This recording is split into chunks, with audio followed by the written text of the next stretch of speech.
quelles sont les recommandations une fois que la vague de chaleur est déjà arrivée?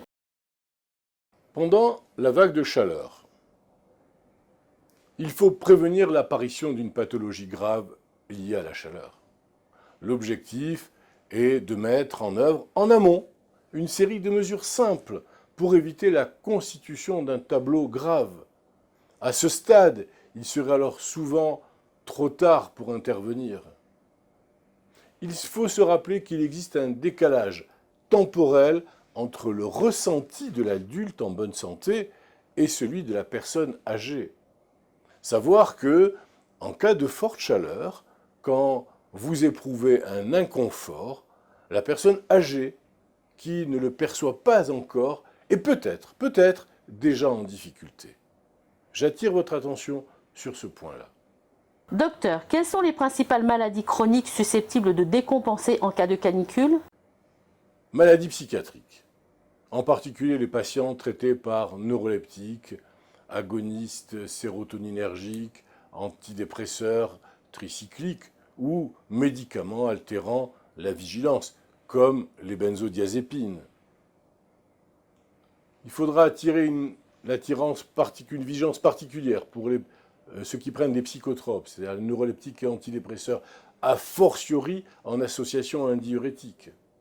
Les maladies neurologiques, la maladie de Parkinson, et en particulier les patients traités par des antiparkinsoniens anticholinergiques, la maladie d'Alzheimer et les troubles apparentés, les pathologies cardiovasculaires, en particulier les patients traités par des médicaments ayant une influence directe sur la volémie. Bien sûr, je fais référence aux diurétiques, mais également aux IEC, les inhibiteurs de l'enzyme de conversion de l'angiotensine, ou les antagonistes des récepteurs de l'angiotensine 2. Et ce traité par des agents antiarythmiques. Les pathologies endocriniennes, en particulier le diabète, voire l'hyperthyroïdie, l'hypercalcémie, l'insuffisance surrénalienne.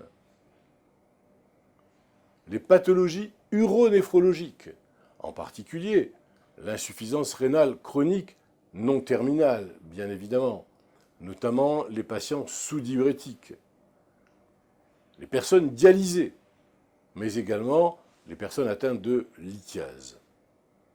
Autres médicaments à risque, les anti-inflammatoires non stéroïdiens, les antihistaminiques, en particulier les dérivés des phénothiazines, les antispasmodiques anticholinergiques à visée digestive ou urinaire.